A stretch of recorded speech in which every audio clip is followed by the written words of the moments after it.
So last செஷனில் நம்ம என்ன பார்த்தோம்னா விசுவல் ஸ்டுடியோ யூஸ் பண்ணிட்டு ஒரு ப்ராஜெக்ட் டெவலப் பண்ணும் பொழுது என்னென்ன மாதிரியான ஆப்ஷன்ஸ்லாம் நம்ம பண்ணலாம் அப்படின்னு பார்த்தோம். ஆப்ஷன்ஸ் மீன்ஸ் ஒரு பேஜ் கிரியேட் பண்ணுறதுக்கு எப்படி பண்ணுறது, அந்த பேஜில் வந்து லிங்க் மெனு எப்படி லிங்க் பண்ணுறது அப்படின்றத பார்த்தோம்.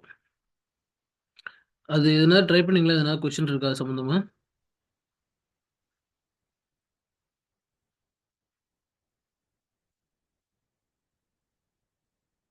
ஓகே, இப்போ ஏதாவது ஒரு நோ சார், இதுக்கப்புறம் தான் சார் ட்ரை பண்ணணும். ஓகே. ஓகே, மீண்டும் நான் அந்த பாட்டிலேருந்து கண்டினியூ பண்ணுறேன். நீங்கள் சிம்பிளாக ட்ரை பண்ணுறீங்கன்னா என்ன ஈஸியான வேறு வழி என்ன என்ன சொல்கிறேன்னா, சாட் ஜிபிட்டியில் போயிட்டு உங்களோட என்ன ப்ராஜெக்ட்டோ அதுக்கு தகுந்த மாதிரி நீங்கள் கொஸ்டின் கேளுங்க, அதே கோடு கொடுக்கும், அதே எடுத்து நீங்கள் ரன் பண்ணி பார்க்கலாம். ஃபார் எக்ஸாம்பிள் இப்போ வந்துட்டு ஸ்டாக் மேனேஜ்மெண்ட் ப்ராஜெக்ட் அப்படின்னா .NET C# MEC இந்த மூணு தான் keyword. .NET C# MEC project for online staff management, staff attendance management, staff sir. சொல்லுங்க. சார், இப்போ நம்ம கோட சாட் இருந்து எடுக்கிறோம்ல சார். ம். இப்போ இத நம்ம மேம் கிட்ட சொல்லும் போது இது மாதிரி சொல்லலாமா? நீங்க சொல்ல வேணாம், மேம்கிட்ட சொல்ல வேணாம். சரி, இது வந்து ஓகே. நம்ம லேர்ன் பண்றது மட்டும்தான். நீங்க இப்போ டைப் பண்ணிட்டா சொல்லலாம். இது வந்துட்டு உங்களுக்கு கத்துக்கிறதுக்கு தான். ஏன்னா இப்போ எல்லாத்தையும் நம்ம ஸ்கிராட்ச்ல இருந்து டைப் பண்ணாம இதுல இருந்து நம்ம எடுத்துக்கும் போது வேலை சீக்கிரம் முடியும். அதே கூட அதை அடிச்சு கொடுத்துரும். ஆனா நம்ம காலேஜ்ல எதுவும் அதை பத்தி சொல்ல வேணாம். Okay sir. ஸோ இப்போ நான் என்ன அடிச்சிருக்கேன் நீங்க தெரிஞ்சுக்கோங்க. இது எப்படி நம்ம நம்ம வந்து சர்ச் யூஸ் பண்ணி ஒரு ப்ராஜெக்ட் நம்மளே எப்படி டெவலப் பண்ணிக்கலாம் அப்படின்ற அந்த டீட்டெயில் வந்து நீங்க தெரிஞ்சுக்கிறது நல்லது. ஸோ இங்க நான் என்ன கொடுத்துருக்கேன், என்ன ப்ராம்ப்ட் கொடுத்துருக்கேன் அப்படின்னா .NET C# project for online stock management system அப்படின்னு கொடுத்துருக்கேன். இதில் கொடுத்ததும் அது என்ன கொடுத்துருக்குன்னா creating and stock management system and MAC model வீக்கண்டெல்லாம் கொடுத்துட்டு அதுக்கு என்னென்னலாம் ஆப்ஷன்ஸ்லாம் இருக்கலாம் அப்படின்ற டீட்டெயில் இங்கே கொடுத்துருக்கு பாருங்க. இது கொடுத்துட்டு ஸ்டெப்பாக கொடுத்துருக்கு. இந்த ஸ்டெப்பை நீங்கள் ஃபாலோ பண்ணிங்கனாவே உங்களுக்கு நீங்கள் கற்றுக்கலாம். ஃபார் எக்ஸாம்பிள் இங்கே கொடுத்துருக்கு பாருங்க, create the project in visual studio. First இந்த ப்ராஜெக்ட்டை விசுவல் ஸ்டுடியோ ஓப்பன் பண்ணுங்கள். ஸ்டெப்பாக எல்லாத்தையுமே எக்ஸ்பிளைன் பண்ணியிருக்கு. இந்த ஸ்டெப்பை நீங்கள் அப்படியே ஃபாலோ பண்ணிங்கனாவே உங்களுக்கு நீங்கள் லேர்ன் பண்ணிடலாம். So first visual studio open பண்ண பிறகு என்ன சொல்லியிருக்குன்னா create a new project, file மெனுக்கு போங்கன்னு சொல்லியிருக்கு. இந்த இடத்துல இருக்கு பாருங்க, ஃபைல் மெனு, அப்புறம் நியூ மெனு, அதுக்கப்புறம் project menu. So file, new, next project. இதுக்கு போனதுக்கப்புறம் என்ன பண்ணணுன்ற அது அது டீட்டெயில் சொல்லியிருக்கு. இப்போ பார்த்தீங்கன்னா சூஸ் வெப் அப்ளிகேஷன், இந்த அந்த பர்டிகுலர் வெப் அப்ளிகேஷன்ற ஆப்ஷன் வந்து செலக்ட் பண்ணுங்க அப்படின்னு சொல்லியிருக்கு. இந்த இடத்துல இங்கே இங்கே இருக்கு பாருங்க, வெப் அப்ளிகேஷன்லேயே டிஃப்ரெண்ட் டைப் இருக்குது. ASP.NET core web app razor page இருக்குல்ல, இதை நீங்கள் செலக்ட் பண்ணுங்க. இந்த ஆப்ஷன் தான் நம்ம பண்ண போகிறோம். இந்த ஆப்ஷனை செலக்ட் பண்ணிட்டதுக்கப்புறம் இந்த இடத்துல நேம் கொடுக்கணும். ஃபார் எக்ஸாம்பிள் இப்போ வந்துட்டு ஸ்டாஃப் மேனேஜ்மெண்ட் சிஸ்டம்னா அதுக்கு என்ன நேம் நீங்கள் கொடுக்கணும்னு நினைக்கிறீங்களோ, ஸ்டாஃப் அட்டண்டன்ஸ் மேனேஜ்மெண்ட் சிஸ்டம் அப்படின்னா அதுக்கான பேர் கொடுத்துட்டு நெக்ஸ்ட்டுன்னு கிளிக் பண்ணிங்கன்னா கிரியேட் ஆகிடும். இந்த இடத்துல ஃப்ரேம் ஒர்க் நீங்கள் செலக்ட் பண்ணிக்கலாம். இப்போதைக்கு அட்வான்ஸ் ஃப்ரேம் ஒர்க் வந்து 8, அதே செலக்ட் பண்ணிக்கலாம். இந்த ஒரு ஆப்ஷன் மட்டும் அன்செலக்ட் பண்ணிடுங்க. இப்போ இந்த இங்கே போய் பார்த்துக்கோங்க இது என்ன சொல்லியிருக்குன்னு. இதுவும் அதே தான் சொல்லுது. இது இந்த ஃபஸ்ட்டு ஸ்டெப் ஒன்று கொடுத்துருக்கலாம். ஸ்டெப் 1 வரைக்கும் நம்ம இப்போ பண்ணியிருக்கோம். ஸோ இங்கே போயிட்டு கிரியேட் அப்படின்னு கொடுக்குறோம். கிரியேட்னதும் ப்ராஜெக்ட் வந்து கிரியேட் ஆயிடுச்சு. இப்போ நெக்ஸ்ட் ஸ்டெப்பு, ஃபஸ்ட்டு ஸ்டெப் என்ன, create a new project means ASP.NET MEC project. அதுதான் ஃபஸ்ட்டு ஸ்டெப்பு. ஃபஸ்ட்டு ஒரு ப்ராஜெக்டை கிரியேட் பண்ணுறோம். அதை கிரியேட் பண்ணுறதுக்கான ஸ்டெப்ஸ் தான் இங்கே இருக்குது. நெக்ஸ்ட் என்னன்னா பேக்கேஜ் ஆட் பண்ணுறது. பேக்கேஜ்னா என்னன்னா, இப்போ நம்ம ஒரு ப்ராஜெக்ட் பண்ணும் பொழுது அதுக்கு டிபெண்ட்டாக மல்டிபிள் காம்பனண்ட் தேவைப்படும், சாஃப்ட்வேர் காம்பனண்ட். அந்த சாஃப்ட்வேர் டிபெண்ட் காம்பனண்ட் தான் நம்ம வந்து பேக்கேஜஸ்ன்னு சொல்லுவோம். இதில் ரொம்ப டிஃப்ரெண்ட் கைண்ட் ஆஃப் பேக்கேஜஸ் இருக்குது. நமக்கு நம்மளுடைய ப்ராஜெக்ட் என்ன ப்ராஜெக்ட் பண்ண போகிறோம் அதை பொறுத்து அந்த என்ன பேக்கேஜ் வேணுமோ அதை நம்ம இன்க்ளூட் பண்ணிக்கலாம். இந்த இடத்துல நம்ம வந்து டேட்டா பேஸை கனெக்ட் பண்ணி டேட்டாவை எடுத்து டிஸ்ப்ளே பண்ணுற மாதிரியான ஒரு ப்ராஜெக்ட்ன்றதுனால நமக்கு வந்துட்டு என்டிட்டி ஃப்ரேம் ஒர்க் அப்படின்ற ஒரு பேக்கேஜ் நமக்கு தேவைப்படுது. அதனால இதை இன்ஸ்டால் பண்ண சொல்லியிருக்கு. இந்த இடத்துல பேக்கேஜ் மேனேஜர்ன்றதுனா இந்த பேக்கேஜ் எல்லாம் இன்ஸ்டால் பண்ணுறதுக்கான ஒரு டூல் அது. அந்த டூலை யூஸ் பண்ணி தான் இந்த பேக்கேஜ் எல்லாம் நம்ம இன்ஸ்டால் பண்ணணும். அந்த மேனேஜரை நம்ம எப்படி அசஸ் பண்ணுறது அப்படின்னா, இங்கே போயிட்டு டூல்ஸ் மெனுவில் விசுவல் ஸ்டுடியோவில் டூல்ஸ் மெனு இருக்கும். அந்த டூல்ஸ் மெனுவில் இங்கே போனீங்கன்னா பேக்கேஜ் மேனேஜர்ஸ் அப்படின்னு ஒரு இங்கே இருக்காங்க, நீக்கட் பேக்கேஜ் மேனேஜர். இதுக்குள்ளே போகலாம். அப்படி இல்லைன்னா என்ன ஷார்ட்கட்டாக போகணும் அப்படின்னா, இந்த ப்ராஜெக்டோடைய எக்ஸ்ப்ளோரர் இருக்கும், சொல்யூஷன் எக்ஸ்ப்ளோரர். இந்த சொல்யூஷன் எக்ஸ்ப்ளோருக்கு எப்படி நம்ம போகணும் அப்படின்னா, இந்த இடத்துல வியூன்னு ஒரு மெனு இருக்கும். இதை கிளிக் பண்ணி சொல்யூஷன் எக்ஸ்ப்ளோர் கிளிக் பண்ணால் அது வந்துடும்.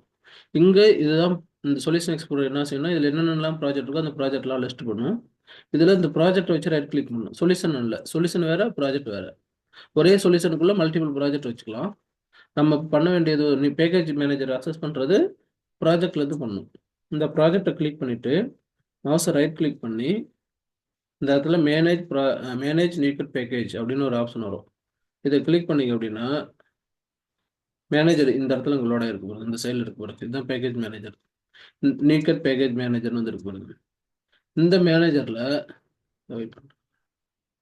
ஓகே, இந்த மேனேஜரில் நீங்கள் எந்த பேக்கேஜை நீங்கள் இன்ஸ்டால், இந்த இடத்துல ப்ரௌஸ்ன்ற ஆப்ஷனை செலக்ட் பண்ணிவிட்டு எந்த பேக்கேஜ் இன்ஸ்டால் பண்ணணும்னு நினைக்கிறீங்களோ அந்த பேக்கேஜ் நேம் இங்கே கொடுக்கணும். இது வந்து நம்ம இந்த ப்ராஜெக்ட்டுக்கு என்னென்ன பேக்கேஜ் எல்லாம் தேவைப்படும் அப்படின்னு ஆல்ரெடி இது லிஸ்ட் கொடுத்துருக்கு, இங்கே கொடுத்துருக்கு பாருங்க. ஸோ நம்ம இங்கே வந்து காப்பி பண்ணிக்கலாம். இந்த இடத்துல போய் இந்த பேக்கேஜை நம்ம காப்பி பண்ணிவிட்டு விசுவல் ஸ்டுடியோவில் போயிட்டு இங்கே அந்த பேக்கேஜ் நேமை பேஸ்ட் பண்ணணும். பண்ணிவிட்டு செலக்ட் பண்ணிங்கன்னா இந்த பேக்கேஜ் லிஸ்ட் ஆகும். அந்த பேக்கேஜை செலக்ட் பண்ணிவிட்டு இந்த இடத்துல இன்ஸ்டால்னு ஆப்ஷன் வரும், அது கிளிக் பண்ணிங்கன்னா இன்ஸ்டால் ஆகும். அப்ளை அப்படி கிளிக் பண்ணிடணும். இப்போ அக்செப்ட். இப்போ அந்த பேக்கேஜ் இன்ஸ்டால் ஆகிடுச்சு. இன்ஸ்டால் ஆகிட்டுனா உங்களுக்கு எப்படி தெரியும் அப்படின்னா, இந்த இடத்துலையே வந்துட்டு இந்த ப்ராஜெக்ட்ஸில் போனீங்கன்னா டிபெண்டன்சின்னு ஒரு ஆப்ஷன் இருக்கும். இதை செலக்ட் பண்ணிங்கன்னா மீன்ஸ் இது எக்ஸ்பேண்ட் பண்ணிங்கன்னா இதுக்குள்ளே பேக்கேஜஸ்னு ஒரு ஃபோல்டர் வரும். அதை எக்ஸ்பேண்ட் பண்ணிங்கன்னா அந்த நேமில் ஒரு பேக்கேஜ் இன்ஸ்டால் ஆகிருக்கும். மைக்ரோசாஃப்ட் டாட் என்டிட்டி ஃப்ரேம்வொர்க் 4 அப்படின்னு ஒரு பேக்கேஜ் இன்ஸ்டால் ஆகிருக்கு. இதுதான் நம்ம இப்போ இன்ஸ்டால் பண்ணணும். இதே மாதிரி ஒவ்வொரு பேக்கேஜாக நம்ம இன்ஸ்டால் பண்ணணும், என்னென்னலாம் தேவையானதோ. நெக்ஸ்ட் பேஜ் வந்து Microsoft ASP net core identity, இந்த பேக்கேஜை இன்ஸ்டால் பண்ணணும். இதேமாரி அந்த பேக்கேஜை நான் இங்கே சர்ச் பண்ணுறேன். சர்ச் பண்ணிவிட்டு இங்கே இதை கிளிக் பண்ணி இங்கே இன்ஸ்டால் அப்படின்னு கிளிக் பண்ணுறேன். கிளிக் பண்ணி அக்செப்ட். அதுக்கப்புறம் அக்செப்ட்.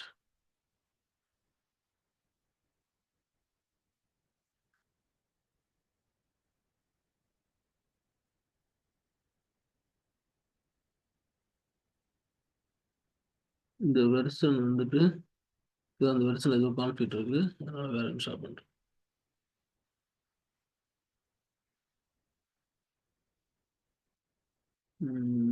என்ன சொல்லிடலாம், package restore file rolling back of SMS package. நான் ஒரு பில்ட் பண்ணி பார்க்குறேன்.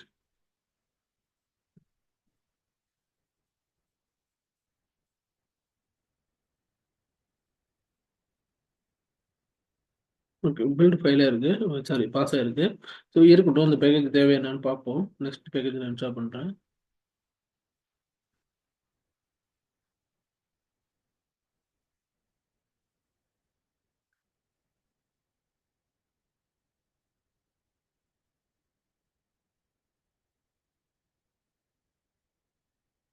மீண்டும் இந்த பேக்கேஜை நான் சர்ச் பண்ணுறேன். சர்ச் பண்ணும்போது கீழே அந்த பேக்கேஜ் லிஸ்ட் ஆகிருக்கு. பேக்கேஜ் செலக்ட் பண்ணிட்டு மீண்டும் இன்ஸ்டால்னு கிளிக் பண்ணுறேன். Apply, accept. இப்போ இந்த பேக்கேஜ் இன்ஸ்டால் ஆயிடுச்சு. 2 பேக்கேஜ் இன்ஸ்டால் ஆயிருக்கு. நெக்ஸ்ட் இன்னொரு பேக்கேஜ் போகிறேன். மைக்ரோசாஃப்ட் என்டிட்டி ஃப்ரேம்வொர்க் 4 டூல்ஸ்னு ஒன்று இருக்குது. அதையும் காப்பி பண்ணிவிட்டு மீண்டும் விசுவல் ஸ்டுடியோக்கு போகிறேன்.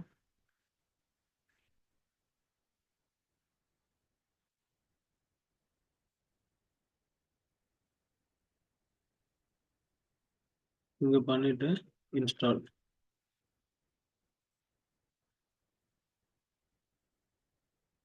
இப்போ அக்செப்ட். ஸோ இந்த பேக்கேஜஸ் 3 பேக்கேஜஸ் நம்ம இன்ஸ்டால் பண்ணிட்டோம். நீங்கள் நெக்ஸ்ட் இந்த ஸ்டெப்ஸ் ஜார்ஜிபிள் என்ன ஸ்டெப்ஸ் கொடுத்துருக்கோ அதை அப்படியே ஃபாலோ பண்ணுங்க.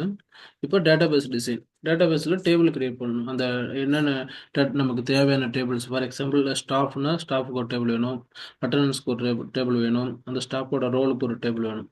இந்த டேபிள் கிரியேட் பண்ணும்பொழுது இந்த மாதிரி அதில் என்னென்னலாம் ஃபீல்டு வேணும் டேபிள் அப்படின்றதையும் நம்ம டிஃபைன் பண்ணணும். ஸ்டாஃப்ன்ற டேபிளில் ஸ்டாஃப்க்கான ஐடி, அவங்களுடைய நேம், ஃபர்ஸ்ட் நேம், அப்புறம் லாஸ்ட் நேம், அப்புறம் இமெயில், அப்புறம் ரோல் ஐடி. இது தவிர்த்து வேறு எதுனா உங்களுக்கு தேவைன்னா கூட நீங்கள் ஆட் பண்ணிக்கலாம். பிரைமரிக்குன்றது அந்த டேபிளில் ஒரு பர்டிகுலர் ஸ்டாஃபுக்கு இந்த ஒரு பர்டிகுலர் ஐடின்றது ஒரு ஸ்டாஃபுக்கு தான் வரும். மீண்டும் மீண்டும் டூப்ளிகேட் அலோவ் பண்ணாது. அதுதான் பிரைமரிக்குன்னு பேர். ஃபாரின் கீனா ரோல்னு தனியாக ஒரு டேபிள் இருக்கும். அந்த ரோல்ன்ற டேபிள்லேருந்து ரோல் ஐடி, அந்த டேபிளில் இருக்கிற ஐடியை மட்டும்தான் அங்கே கொண்டுட்டு வர முடியும். மாஸ்டரில் என்னென்னலாம் டிஃபைன் பண்ணியிருக்குமோ அது மட்டும்தான் சைல்டில் வரும். மாஸ்டரில் இல்லாத ஒரு வேலையை நம்ம மென்ஷன் பண்ணால் ஃபாரின் கீ அலோவ் பண்ணாது. அதுக்கு தான் ஃபாரின் கீ கான்செப்ட். இப்போ இது ஒரு டேபிள். அடுத்த டேபிள் அட்டண்டன்ஸு. இதே மாதிரி இது என்ன சஜஸ்ட் பண்ணியிருக்குன்னா என்னென்ன டேபிள்லாம் வச்சுக்கலாம் அப்படின்னு சஜஸ்ட் கொடுத்துருக்கு. இந்த டேபிள் என்னென்னலாம் நமக்கு வேணுமோ அந்த டேபிளுக்கெல்லாம் வந்து நம்ம மாடல் கிளாஸ் கிரியேட் பண்ணணும். மாடல் அப்படின்னாவே அந்த டேட்டாவை வந்து ஹோல்டு பண்ணுறதுக்கான டெம்ப்ளேட்னு அர்த்தம். இந்த மாடல் கிளாஸில் என்ன இருக்குன்னா, இப்போ ஸ்டாஃப்ன்றது மாடல், இந்த கிளாஸ்ன்றது சின்டெக்ஸ், பப்ளிக்ன்றது அசஸ் பண்ணுறது, எங்கெங்கெல்லாம் அசஸ் பண்ணலாம், யாரெல்லாம் இந்த பர்டிகுலர் கிளாஸ் அசஸ் பண்ணலான்றதுக்கான அசஸ் ஸ்பெசிஃபிகேஷன். பப்ளிக்னா எல்லாரும் அசஸ் பண்ணலான்னு அர்த்தம். ஸோ இப்போ இந்த ப்ராப்பர்ட்டிஸ், ஸ்டாஃப் ஐடினா இண்டிவிஜுவல் இருக்கணும், ஃபர்ஸ்ட் நேம்னா ஸ்ட்ரிங்கில் இருக்கும். இதெல்லாம் டேட்டா டைப் டிக்ளேர் பண்ணுறோம். இதுக்கெல்லாம் பேர் வந்து டெக்னிக்கலாக நம்ம ப்ராப்பர்ட்டிஸ் அப்படின்னு சொல்லுவோம். இந்த properties are mapped to this model class. இதே மாதிரி ஒவ்வொரு மாடலுக்கும் தனித்தனியான கிளாஸஸ் இருக்குது. இதே மாதிரி வேறு உங்களுக்கு ஏதாவது புதுசாக தேவைப்பட்டாலும் நீங்கள் கிரியேட் பண்ணிக்கலாம். இப்போ நம்ம என்ன பண்ணுறோம், இந்த கிளாஸஸ் எல்லாம் ஒவ்வொரு ஃபைலாக ஜெனரேட் பண்ணி இந்த ஃபைலை நம்ம சேவ் பண்ணலாம். அதுக்கு இங்கே நீங்கள் என்ன செய்யலாம்னா, இந்த ப்ராஜெக்டில் போயிட்டு இந்த ப்ராஜெக்டில் ஒரு ஃபோல்டர் ஒன்று, மாடல்னே ஒரு ஃபோல்டர் ஒன்று கிரியேட் பண்ணிக்கலாம். ரைட் கிளிக் பண்ணி ஆடுன்னு கிளிக் பண்ணால் இங்கே நியூ ஃபோல்டர்னு வரும். அதை கிளிக் பண்ணி மாடல் அப்படின்னு கொடுத்துட்டு என்டர் பண்ண மாடல்ன்ற ஃபோல்டர் கிரியேட் ஆகிடும். ஃபோல்டர் கிரியேட் ஆனதுக்கப்புறம் ரைட் கிளிக் பண்ணிவிட்டு ஆடுன்னு கிளிக் பண்ணி இங்கே நியூ ஐட்டம் அப்படின்னு கிளிக் பண்ணிங்கன்னா இங்கே மல்டிபிள் டெம்ப்ளேட் வரும். இந்த டெம்ப்ளேட்டில் நம்ம பண்ண போகிறது கிளாஸ், மாடல் கிளாஸ். இந்த இடத்துல இந்த கிளாஸை செலக்ட் பண்ணிக்கிட்டு இங்கே போய் நேம் கொடுக்கணும். நம்ம ஸ்டாஃப்னு தேவைப்படுறதுனால ஸ்டாஃப் அப்படின்னு கொடுக்குறோம்.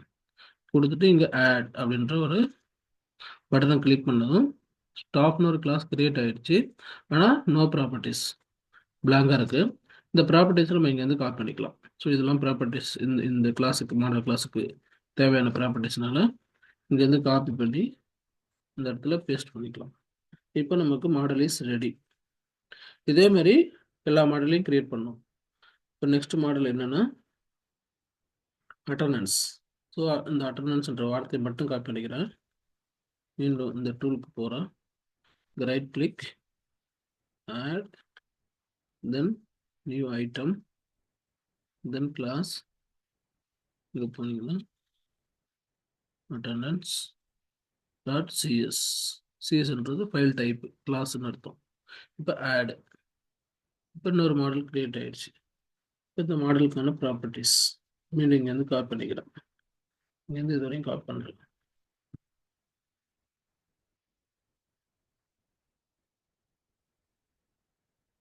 இதுக்குள்ளே பேஸ்ட் பண்ணிக்கிறேன். சேவ். நெக்ஸ்ட் அடுத்தது நெக்ஸ்ட் மாடல். நெக்ஸ்ட் மாடல் வந்து ரோல். இந்த ரோல்ன்ற வார்த்தையை மட்டும் காப்பி பண்ணிக்கிறேன். காப்பி பண்ணிட்டு மீண்டும் இங்கே வரேன். Right click on model folder, then click add menu, then click the new item menu, then select the class template, then rename it accordingly. Here the role class name is role, then add. The model class is added. Now you can copy the properties of the model, then you can place here and save it. இப்போ we have created the models. இப்போ model create பண்ண பிறகு அடுத்த step என்ன சொல்றாங்கன்னா, configure த database context அப்படின்றாங்க. Database கான்டெக்ட்னா என்னன்னா, நம்ம அப்ளிகேஷனை டேட்டாபேஸோட கனெக்ட் பண்ணுறதுக்கான ஒரு அடாப்டர். அவர் தான் நம்மளை இன்டகிரேட் பண்ணி கொடுப்பாரு டேட்டா பேஸோட. அதுக்கு பேர் தான் டிபி கான்டெக்ஸ்ட்னு பேர். இதுதான் அந்த ஃபைலு. இதை நீங்கள் சிம்பிளாக இந்த ஃபைலை அப்படியே காப்பி பண்ணி பேஸ்ட் பண்ணிக்கலாம். கனெக்ஷன் ஸ்ட்ரிங் மட்டும் மாற்றினா போதும். இப்போதைக்கு நம்ம இந்த ஃபைலை அப்படியே காப்பி பண்ணிவிட்டு ஃபைல் நேம் மட்டும் இந்த கிளாஸ் நேம் என்னவோ அதே நேமில் வைக்கணும். அதனால ஃபஸ்ட்டு இதை காப்பி பண்ணிக்கிறோம். அதேமாரி அங்கே மீண்டும் போயிட்டு கிளாஸ் தான் ஆட் பண்ண போகிறோம்.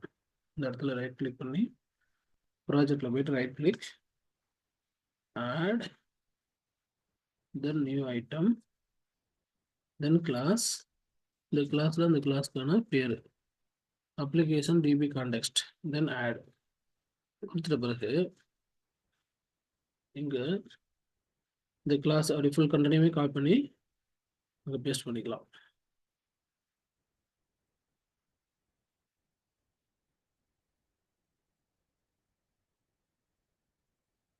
இப்போது பேஸ்ட் பண்ணிட்டோம். இந்த மாதிரி எதனாவது ஒரு எரர் வந்துச்சு அப்படின்னா இந்த இடத்துல கர்சரை மூவ் பண்ணிங்கன்னா இந்த மாதிரி ஒரு பல்ப் மாதிரி ஒரு ஐக்கான் வரும். இந்த இடத்துல ஒரு ஆரோ கீ வரும். இதை கிளிக் பண்ணிங்கன்னா அதுக்கு என்ன பண்ணால் சரியாகும்னு அது சொல்லும். அதுக்குள்ளே உள்ளதை நீங்கள் கிளிக் பண்ணணும். இந்த இடத்துல இது இன்ஸ்டால் பண்ண சொல்லுது, இந்த package entity framework package. Already நம்ம இதை இன்ஸ்டால் பண்ணிட்டோம்னு நினைக்கிறேன். என்டிட்டி ஃப்ரேம்வொர்க் 4 நம்ம இந்த இடத்துல பேக்கேஜில் போய் பார்க்கணும் என்ன பேக்கேஜ் பண்ணியிருக்கோம், இது என்ன பேக்கேஜ் சொல்லுதுன்னு. இது பேக்கேஜ் என்ன இன்ஸ்டால் பண்ணியிருக்கோன்னா மைக்ரோசாஃப்ட் டாட் என்டிட்டி ஃப்ரேம்வொர்க் 4ன்னு இன்ஸ்டால் பண்ணிட்டோம். இந்த இடத்துலையும் அதே தான் சொல்லுது. ஓகே, அப்போது Microsoft dot entity framework 4 already இங்கே ரெஃபர் பண்ணியிருக்கோம். இது எங்கேருந்து வருது, எது கேட்குதுன்னா Microsoft dot ASP net dot identity. ஆமாம், அந்த ஐடென்டிட்டின்னு ஒன்று இருக்குல்ல, அது கேட்குது. நம்ம அந்த ஐடென்டிட்டி தான் இதை இன்ஸ்டால் பண்ணும்போது யாரும் இருந்தனால விட்டுட்டோம். மீண்டும் நம்ம இன்ஸ்டால் பண்ணலாம். ரைட் கிளிக், நீக்கட் பேக்கேஜ் மேனேஜர், தென்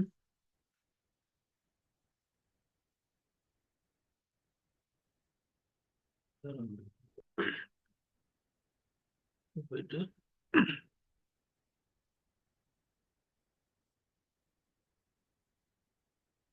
Microsoft ASP dot net core identity, இதுதான் அதோட இது. ஆனால் இதுக்குள்ள மல்டிபிள் வெர்ஷன்ஸ் இருக்குன்னு நினைக்கிறேன்.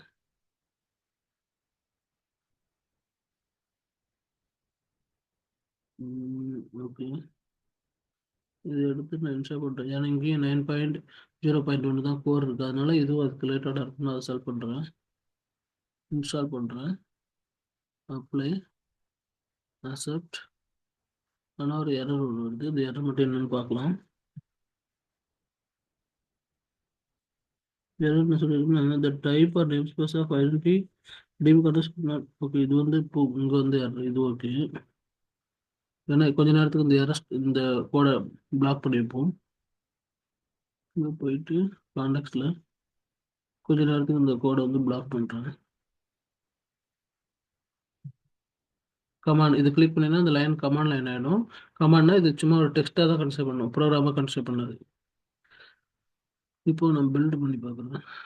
ரீபில்ட். ஓகே, பில்ட் ஆயிடுச்சு. மீண்டும் அந்த பேக்கேஜ் இன்ஸ்டால் பண்ணி ட்ரை பண்ணுறேன். ரைட் கிளிக், நீக்கட் பேக்கேஜ் மேனேஜர், தென் ஐடென்டிட்டி. இதுக்குள்ள மல்டிபிள் வெர்ஷன் இருக்கு. அதில் ஏதாவது Microsoft ASP dot net core dot identity dot entity framework core. அப்போ இதுதான் நமக்கு தேவையானது. இங்கே போய்ட்டு இன்ஸ்டால், கிளிக், அக்செப்ட். இப்போ என்ன ஏறன்னு படித்து பார்க்கலாம். என்ன ஏற சொல்லுதுன்னா Microsoft ASP dot net core identity entity framework 9.0.1 is not compatible with. Oh oh, oh.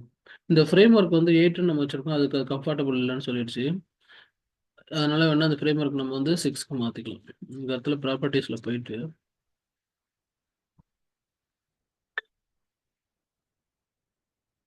இந்த ப்ராஜெக்ட் கிளிக் பண்ணிங்கன்னா அங்கே ஃப்ரேம்வொர்க்னு வரும். இந்த ஃப்ரேம்வொர்க்கு போயிட்டு நம்ம 6ன்னு மாற்றிக்கலாம். மாற்றிட்டு சேவ் பண்ணிட்டு ரீபில்ட் பண்ணுவோம். ரீபில்ட் பண்ணிட்டா சரி. அப்போனா இதோட பழைய வெர்ஷன் இந்த வெர்ஷன் வேணா இதெல்லாம் இந்த 6க்கு அப்கிரேட் ஆகலைன்னு சொல்லுறதுனால இந்த பேக்கேஜஸ்லாம் பழசுக்கு மாற்றுவோம். கொஞ்சம் பழைய வெர்ஷன் நம்ம இது பண்ணலாம். மேனேஜில் போயிட்டு இங்கே கிளிக் பண்ணிங்கன்னா இந்த ட்ராப் டவுன் கிளிக் பண்ணிங்கன்னா இதே சேம் இதுக்கு பழைய வெர்ஷன் வரும். நீங்கள் இதில் ஏதாவது ஒரு பழைய வெர்ஷன் எடுத்துகிட்டு கூட இன்ஸ்டால் பண்ணிக்கலாம்.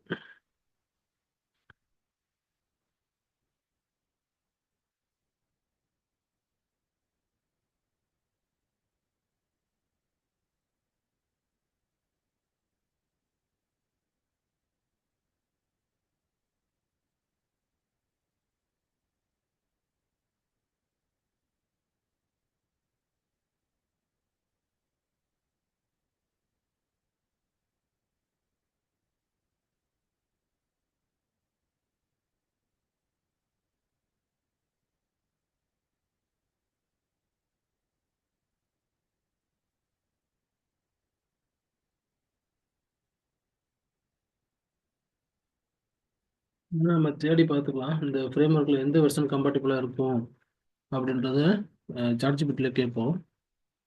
விச் வெர்ஷன் ஆஃப்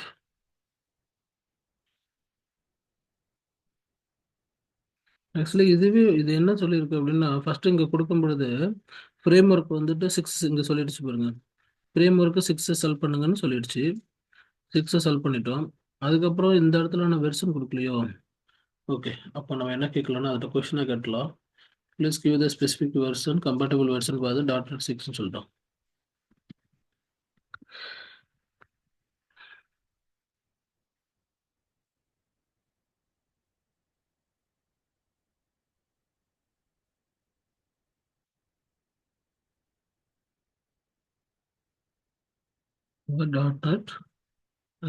.6.0க்கு கம்பேட்டபிளான என்ன வெர்ஷன் சொல்லுங்கன்னு சொல்லி கேட்டுருவோம். அதே கொடுக்கும்.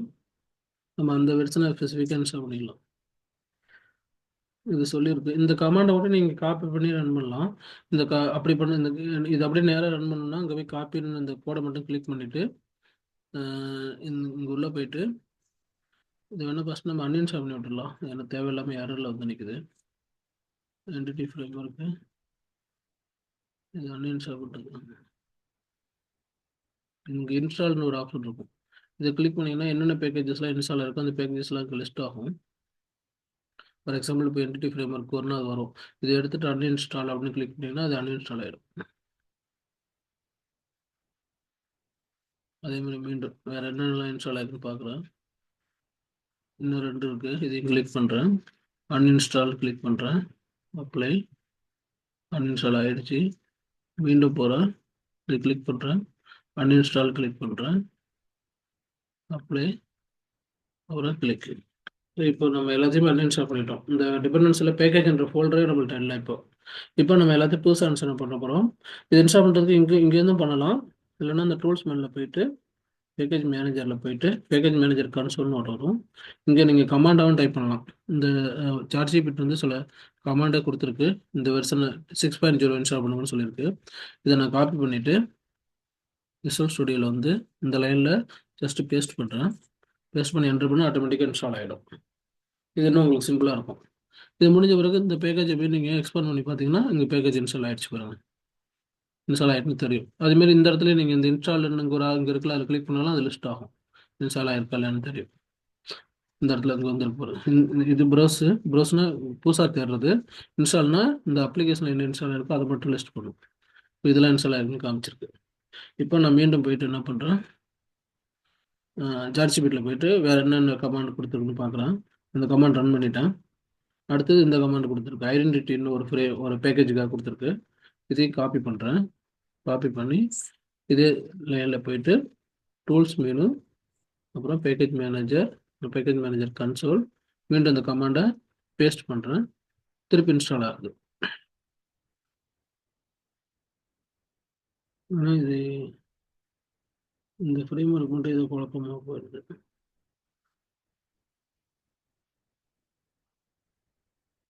இன்ஸ்டால் ஆகவே இல்லையா?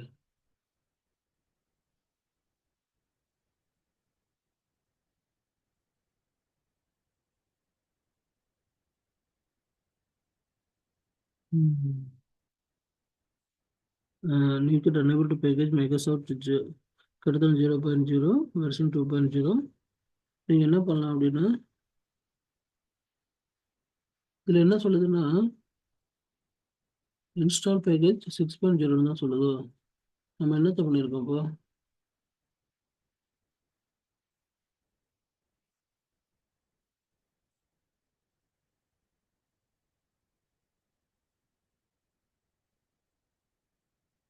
நம்ம பண்ணினது 6.001. அது வந்து 6.0 பண்ணணும்னு சொல்லுதுன்னு நினைக்கிறேன். இருங்க பார்க்கலாம். என்ன சொல்லிருக்கு? ம், ஐயோ, மீண்டும் அதே போயிடுச்சு.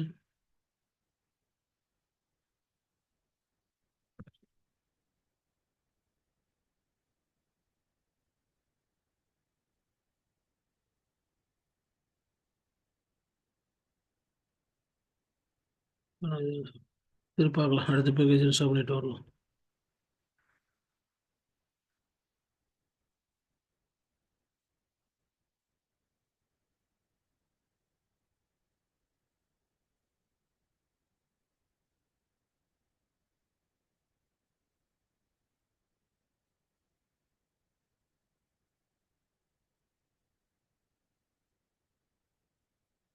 இது இன்ஸ்டால் ஆயிடுச்சு.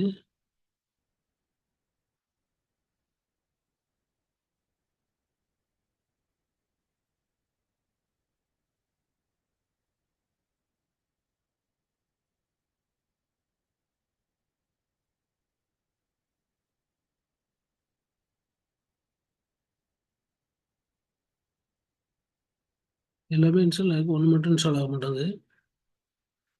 அதுக்கு மட்டும் என்னென்ன வேலை வருஷம் பார்க்கலாம்.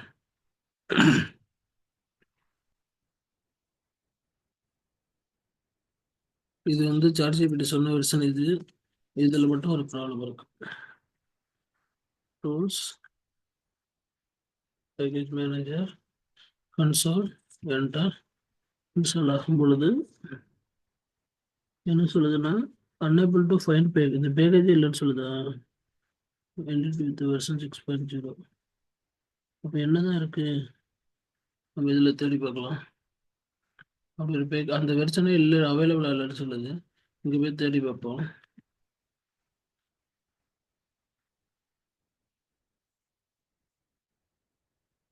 இதில் ASP.NET Core ஐடென்டிட்டி நமக்கு தேவை.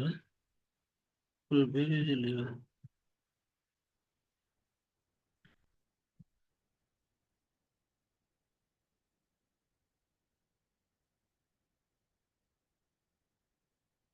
இல்லை, இந்த இடத்துல வெர்ஷனை தப்பு பண்ணியிருக்கேன். இதில் ஆனட் டைப். இதான் கரெக்ட். இப்போ பார்த்தீங்கன்னா இதுதான் அது மைக்ரோசாஃப்ட். சரி, ஓகே. இது பழைய வருஷம், இது 2.0 இருக்கு. அது இன்ஸ்டால் பண்ணி பார்க்கலாம் என்ன பண்ணுங்க.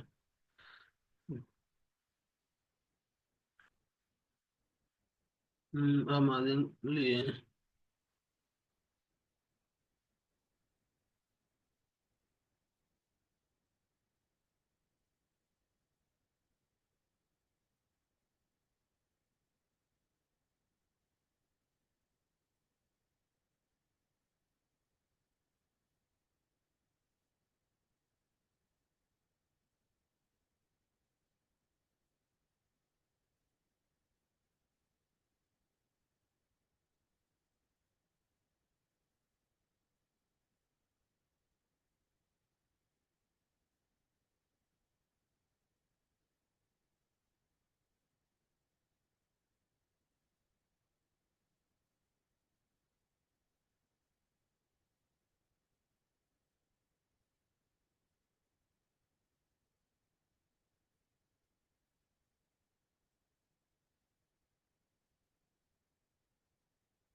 ஓகே, 5.0 போட்டால் அது எடுத்துக்கிச்சு. அது நம்ம இது மாதிரி ஒரு சில சமயம் இந்த கன்ஃபியூஷன் வரும்.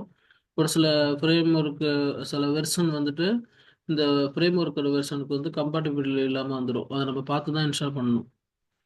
அதை நம்ம என்ன எரர் மெசேஜ் வருதுன்னு தெளிவாக படித்து பார்க்கணும். என்ன மெசேஜ் வந்துச்சுனாக்கா, இந்த பர்டிகுலர் 6.0.1ன்றது வந்துட்டு நம்ம செலக்ட் பண்ணியிருக்க dot framework of the project is not compatible வந்தது. நான் ஒன்று ஒன்றா கம்மி பண்ணி டவுன்லோட் பண்ணிட்டு வந்தேன். இப்போ கடைசியில் 5.0.17ன்ற வெர்ஷன் வந்து இன்ஸ்டால் ஆயிடுச்சு. இப்போ நம்ம ஒரு தடவை அப்ளிகேஷனை பில்ட் பண்ணிக்கலாம். பில்டு சக்ஸஸ் ஆயிருக்கு. இப்போ நம்ம பண்ணிட்டு இருக்க இந்த பார்ட் என்னென்னலாம் இது வரையும் பண்ணியிருக்கோம் அப்படின்னா, ஃபஸ்ட்டு ப்ராஜெக்ட் ஒன்று ஆட் பண்ணோம். ப்ராஜெக்ட் ஆட் பண்ணதுக்கப்புறம் மாடல் கிளாஸஸ் கிரியேட் பண்ணோம். இந்த ப்ராஜெக்ட் வந்துட்டு ஸ்டாப் அட்டண்டன்ஸ் மேனேஜ்மெண்ட் சிஸ்டம்ன்றதுனால அதுக்கு ரிலேட்டடான மாடல்லாம் கிரியேட் பண்ணோம். மாடல்னு ஒரு ஃபோல்டர் கிரியேட் பண்ணோம். அதுக்குள்ளே வந்து ஸ்டாப்ன்ற ஒரு கிளாஸ் மாடல் கிளாஸ் கிரியேட் பண்ணோம். இதெல்லாம் அதோட ப்ராப்பர்ட்டிஸ். நெக்ஸ்ட் அட்டண்டன்ஸ்னு ஒரு மாடல் கிளாஸ் கிரியேட் பண்ணோம். இதெல்லாம் அதோட ப்ராப்பர்ட்டிஸ். நெக்ஸ்ட் ரோல்னு ஒரு மாடல் கிளாஸ் கிரியேட் பண்ணோம். இதெல்லாம் அதோட ப்ராப்பர்ட்டிஸ். மாடல் கிரியேட் பண்ணதுக்கப்புறம் இந்த ப்ராஜெக்ட் வந்து டேட்டா பேஸோட கனெக்ட் பண்ணுறதுக்காக நமக்கு டேட்டா பேஸ் கான்டெக்ஸ்ட் தேவைப்படுது. அதுக்காக இந்த கிளாஸ் கிரியேட் பண்ணியிருக்கேன். இந்த கிளாஸில் என்ன இருக்குன்னா, இந்த கான்டெக்ஸ்ட் நேமு, இந்த பர்டிகுலர் கிளாஸ் நேமு, அதுக்கப்புறம் டேட்டா பேஸ் கனெக்ட் பண்ணுறதுக்கான பேக்கேஜில் இருக்கக்கூடிய ஐடென்டிட்டி கான்டெக்ஸ்ட் அதையும் நாங்கள் கொடுத்துருக்கேன். இந்த இடத்துல இன்ஸ்டால் பண்ண போது எரர் வருது. இதில் இதை யூஸ் பண்ண சொல்லுது. நம்ம இன்ஸ்டால் பண்ணோம்னா அந்த லைன், இந்த யூசிங்னு மேலே ஒரு லைன் கூட சொல்லுது. அது போட்டதும் இந்த எரர் போயிடுச்சு. இப்போ நம்மளுக்கு கான்டெக்ட் கிளாஸ் வந்து கிரியேட் ஆயிடுச்சு. ஸோ கான்டெக்ட் கிரியேட் ஆனதுக்கப்புறம் நம்ம அந்த கனெக்ஷன் ஸ்ட்ரிங்கு கொடுக்கணும், எந்த டேட்டாபேஸ் கனெக்ட் பண்ண போகிறோன்னு. அதை நம்ம ஆல்ரெடி லாஸ்ட் கிளாஸ்லேயே கூட நம்ம எக்ஸ்பிளைன் பண்ணோம். இந்த இடத்துல வியூவில் போனீங்கன்னா எஸ்கியூஎல் சர்வர் மேனேஜ் ஆப்ஜெக்ட் எக்ஸ்ப்ளோர்னு ஒன்று வரும். இதில் போயிட்டு நீங்கள் டேட்டாபேஸ் எது நீங்கள் நினைக்கிறீங்க, இன்கேஸ் இப்போ இந்த டேட்டாபேஸை நீங்கள் யூஸ் பண்ணணும்னு நினைக்கிறீங்க அப்படின்னாக்கா இந்த டேட்டாபேஸ் கனெக்ஷன் நீங்கள் யூஸ் பண்ணி எடுத்துக்கலாம். இங்கே மவுஸ் ரைட் கிளிக் பண்ணி இங்கே போனீங்கன்னா ப்ராப்பர்ட்டிஸ்ன்ற ஒரு ஆப்ஷன் வரும். இதுக்குள்ளே போனீங்கன்னா கனெக்ஷன்ஸிங்னு வரும். இதுதான் அந்த இன்ஃபர்மேஷன், எந்த டேட்டாபேஸ் கனெக்ட் பண்ண போகிறோம் அப்படின்ற இன்ஃபர்மேஷன் இதில் தான் இருக்குது. இதை நம்ம இங்கே கொடுக்க வேண்டியிருக்கோம். இதுக்கு நான் அதை நோட் பேடில் ப்ளேஸ் பண்ணி வச்சுக்கிறேன்.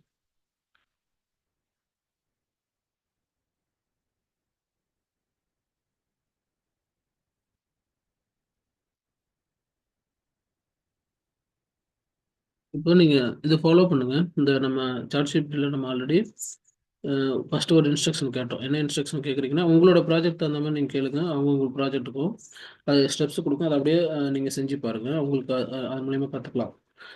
இது வந்து ப்ராம்ப்ட்னு சொல்லுவோம். என்ன ப்ராம்ப்ட் கேட்குறோன்னு இங்கே என்னென்ன ப்ராம்ப்ட் கொடுத்துருக்கோன்னா டாட் நெட், சி ஷார்ப், இதெல்லாம் technology. Dot net, C sharp, MEC project for online staff management attendance management system அப்படின்னு கேட்டிருக்கேன். கேட்டது அது என்ன கொடுத்துருக்குன்னா, கிரியேட் பண்ணுறதுக்கு என்னென்ன ஸ்டெப்ஸ்லாம் நீ ஃபாலோ பண்ணணும் அப்படின்னு டீட்டெயில் கொடுத்துருக்கு. அதில் ஃபஸ்ட்டு வந்து இப்போ ஒரு விசுவல் ஸ்டுடியோவில் ப்ராஜெக்ட் எப்படி கிரியேட் பண்ணுறதுக்கான ஸ்டெப்ஸு. ஒரு விசுவல் ஸ்டுடியோ ஓப்பன் பண்ணி அதில் ஃபைல் மெனில், நியூ மெனில் ப்ராஜெக்ட்டில் போயிட்டு அங்கே ப்ராஜெக்ட்டுக்கான ஆப்ஷனை சால்வ் பண்ணும்போது அந்த ASP.NET கோர் அப்ளிகேஷன் ஆப்ஷனை கிரியேட் பண்ணி ப்ராஜெக்ட் ஒன்று கரெக்ட் ஆகிடும். அதுக்கப்புறம் இந்த பேக்கேஜஸ்லாம் இன்ஸ்டால் பண்ணணும். என்ன வெர்ஷன்றது மட்டும் நீங்கள் தெளிவாக கேட்டுக்கணும். அது தெரியலனா அதையும் நீங்கள் இதிலே கேட்டுக்கலாம். இந்த பர்டிகுலர் இந்த பேக்கேஜோட வெர்ஷன்ன்றது டிபெண்ட்ஸ் ஆன் த அப்ளிகேஷனுடைய .NET ஃப்ரேம் ஒர்க்கோட வெர்ஷனை டிபெண்ட் பண்ணியிருக்கோம். இங்கே நம்ம வந்து .NET 6 செலக்ட் பண்ணியிருக்கோம். அப்போ அதுக்கு தகுந்த மாதிரி இதுக்கெல்லாம் வெர்ஷன் நம்ம இன்ஸ்டால் பண்ண வேண்டிய தேவை இருக்கும். உங்களுக்கு தேவைன்னா கேட்டுக்கலாம். இன்கேஸ் அது கரெக்டாக கொடுக்கலனா கூட நீங்கள் ஒவ்வொரு வெர்ஷனாக டவுன்கிரேட் பண்ணியோ இல்லை அப்கிரேட் பண்ணியோ கரெக்டான வெர்ஷனை இன்ஸ்டால் பண்ணலாம். ஒன்ஸ் இது இன்ஸ்டால் பண்ணிட்டீங்க அப்படின்னா நெக்ஸ்ட்டு டேட்டாபேஸ் டிசைன் பண்ணணும். இதுக்கு மாடல் கிளாஸ் கிரியேட் பண்ணணும். ஸோ இது ஒரு கிளாஸ் கிரியேட் பண்ணியிருக்கோம். ஸ்டாப்னு ஒரு கிளாஸ், அட்ரஸ்னு ஒன்று, ரோல்னு ஒன்று, அப்புறமே கான்டெக்ட், டிபி கான்டெக்ட். இதுதான் டிபி கான்டெக்ட்டுக்கான ஃபைலு. இது கிரியேட் ஆனதுக்கப்புறம் இப்போ வியூ கிரியேட் பண்ணணும். வியூ வந்து நம்ம ஆல்ரெடி நம்ம அன்றைக்கி பேசும்போது கூட நம்ம சொன்னோம். இந்த மாதிரி கண்ட்ரோலர்லேருந்து ஸ்க்ரீனில் டிசைன் பண்ணுறது தான் வியூஸ்ன்னு சொல்லுவோம். ஸோ கண்ட்ரோலர்லேருந்து வியூ வரும். கண்ட்ரோலர்ன்றது ட்ரிகரிங் பாயிண்ட். அங்கேருந்து தான் கனெக்ட் ஆகும். யூஆர்எல் யாராவது ஒரு ப்ரௌசர் டைப் பண்ணுறாங்கன்னா அது வந்து இந்த கண்ட்ரோலருக்கு தான் கனெக்ட் ஆகும். ஸோ இப்போ நீங்கள் என்ன பண்ணணும்னா இந்த கண்ட்ரோலரை நீங்கள் கிரியேட் பண்ணணும். கண்ட்ரோலரை கிரியேட் பண்ணுறதுக்கு இப்போ ஃபஸ்ட்டு ஸ்டாஃப் கண்ட்ரோலர். அதுக்கு என்ன செய்யணும் அப்படின்னா விசுவல் ஸ்டுடியோவில் போயிட்டு இப்போ எப்படி மாடல்னு ஒன்று வச்சுருக்கோம்ல, அதே மாதிரி இன்னொரு ஃபோல்டர் ரைட் கிளிக் பண்ணிவிட்டு ஆட் அப்படின்னு கிளிக் பண்ணி நியூ ஃபோல்டர் அப்படின்ட்டு இங்கே கண்ட்ரோலர் அப்படின்னு ஒரு ஃபோல்டர் கிரியேட் பண்ணும். பண்ணிட்டு என்ட்ரு பண்ணிவிட்டு மீண்டும் இந்த இடத்துல மவுஸ் ரைட் கிளிக் பண்ணி ஆட் அப்படின்னு கிளிக் பண்ணிட்டா இங்கே நியூ ஐட்டம்ஸ் வரும். இங்கேயே கண்ட்ரோலர்னு வருது பாருங்கள். இந்த கண்ட்ரோலரே நீங்கள் செலக்ட் பண்ணிக்கலாம். கண்ட்ரோலர் கிளிக் பண்ணிட்டீங்கன்னா இந்த இடத்துல கேட்கும் எம்ஏசி கண்ட்ரோலரா இல்லை எம்டிஆ என்னன்னு கேட்கும். இதில் நீங்கள் எம்டிஆ கிரியேட் பண்ணி கோடும் டைப் பண்ணலாம், இதையும் கிரியேட் பண்ணலாம். இது கூட லாஸ்ட் டைம் நம்ம சொன்னோம். இப்போ நான் எம்டி கண்ட்ரோலர் செலக்ட் பண்ணுறேன். ஆட் அப்படின்னு கிளிக் பண்ணிவிட்டு இப்போ எனக்கு ஒரு கண்ட்ரோலர் கிரியேட் ஆகுது. இந்த கண்ட்ரோலரில் இந்த கண்ட்ரோலர்ன்ற சஃபிக்ஸ் வந்து நமக்கு தேவையானது. அதனால இந்த நேமை மட்டும்தான் ஸ்டாஃப் கண்ட்ரோலர்னு பேர் வைக்கிறோம். கண்ட்ரோலர் கீவேர்டு கண்டிப்பாக வேணும். கொடுத்துட்டு இப்போ ஆட்னு கிளிக் பண்ணுறேன். இப்போ எனக்கு ஒரு கண்ட்ரோலர் ஒன்று கிரியேட் ஆயிடுச்சு. இங்கே ஏதோ சம்திங் இது வந்திருக்கு. இது இந்த இந்த பல்பை கிளிக் பண்ணிங்கன்னா இது சொல்லும் இதை இதை கொண்டுட்டு வாங்கன்னு. இப்போதைக்கு நம்ம என்ன பண்ணலாம்னா, இங்கேருந்து நம்ம சாட்சிபிலேருந்து கோடு கேட்டிருக்கோம், இது கொடுத்துருக்கு. இங்கேருந்து காப்பி பண்ணி ஃபுல்லாக பேஸ்ட் பண்ணிக்கலாம்.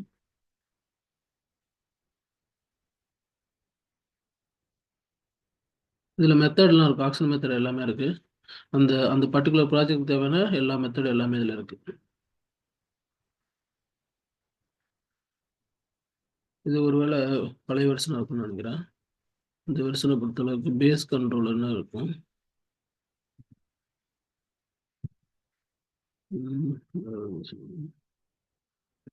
ஏபி ஏபி கண்ட்ரோலர் இருக்கு, நான் பார்த்து சொல்கிறேன். இந்த இடத்துல நீங்கள் அந்த கோடை பேஸ்ட் பண்ணிக்கலாம். இந்த கோடை பற்றி நான் எக்ஸ்பிளைன் பண்ணுறேன். இந்த கோடோட மீனிங் என்ன, என்னென்ன பண்ணுது அப்படின்ற டீட்டெயிலை.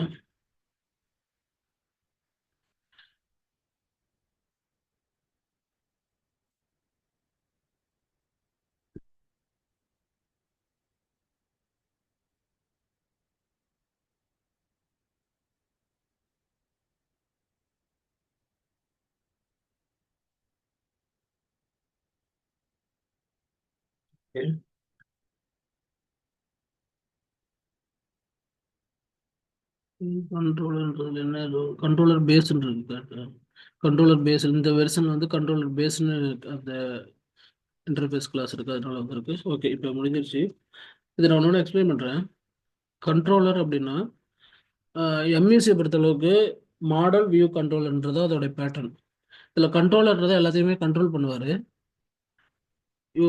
எப்போதுமே ப்ரௌசரில் யூஆர்எல் டைப் பண்ணிங்கன்னா அந்த ஆக்ஷன் பாயிண்ட் வந்து தான் ட்ரிகர் ஆகும். ஃபார் எக்ஸாம்பிள் இந்த இடத்துல வந்து மார்க் அட்டண்டன்ஸ்னு ஒரு ஆக்ஷன் பாயிண்ட்னா இங்கே தான் வரும். இது கால் டெர்மினேட் ஆக போகுது. ஆனது நான் ஒரு 9 நிமிஷம் வச்சு தான் பண்ண முடியும். நான் மீண்டும் இன்னொரு கால் செட் பண்ணுறேன். அவைலபிள் இருந்தால் ஜாயின் பண்ணுங்க.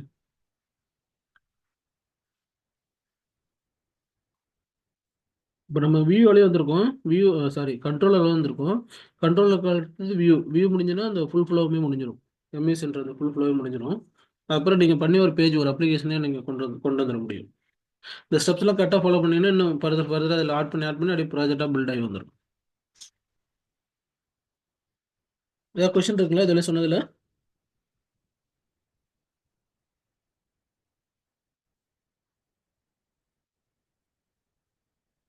ஹலோ.